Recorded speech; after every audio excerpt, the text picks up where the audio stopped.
My back aches with the weight of heartaches born of heartbreaks that break me like stones crushed bones, stealing my strength and shortening the length of my spine. I may not stand straight, but that's due to the fusing of the lower bones curving my backbone, not a weakness of will. So don't think a straight back chair will give a fair measure of how straight I sit, especially if it's just a fence in disguise.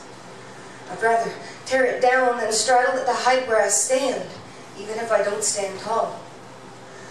I don't have a short distance to fall, but that means I don't have as far to rise above it either. And see, I don't need to be big to be bigger than you.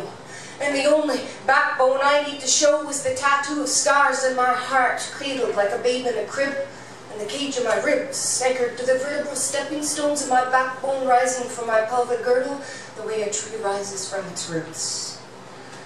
Sometimes life's burdens can turn me inside out, but that's okay, because I have felt the strength of my bones inside in a way I cannot describe. When my baby's head pressed against the inner prominences of my pelvis and her passage from my body where she lay cradled against the curve of my spine for 9 months. The stretch and shift of my hips in that time to find a new understanding of flexibility, teaching me to let go of rigidity the way a willow bends in the wind. Bowing to let the breath of desperation pass through without breaking me. Bending supple to the unsubtle waves of labor pains bearing me to the shores of motherhood. My backbone pressed to the breastplate backrest of the sister had my back, taking me back to the way it always was, when the birthing thrones were stone bones of Mother Earth's ribs curved into cave walls, cradling our hearts against her spine.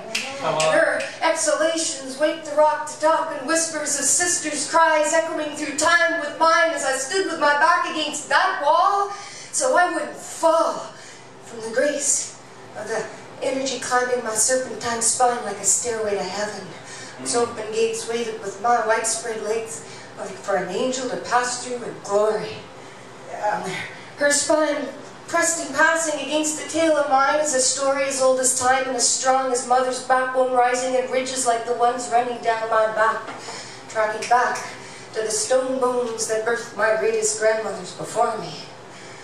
And I knew then there would be days when my back would ache with the weight of heartaches born of heartbreaks that break me like stones crushed bones, stealing my strength and shortening the length of my spine.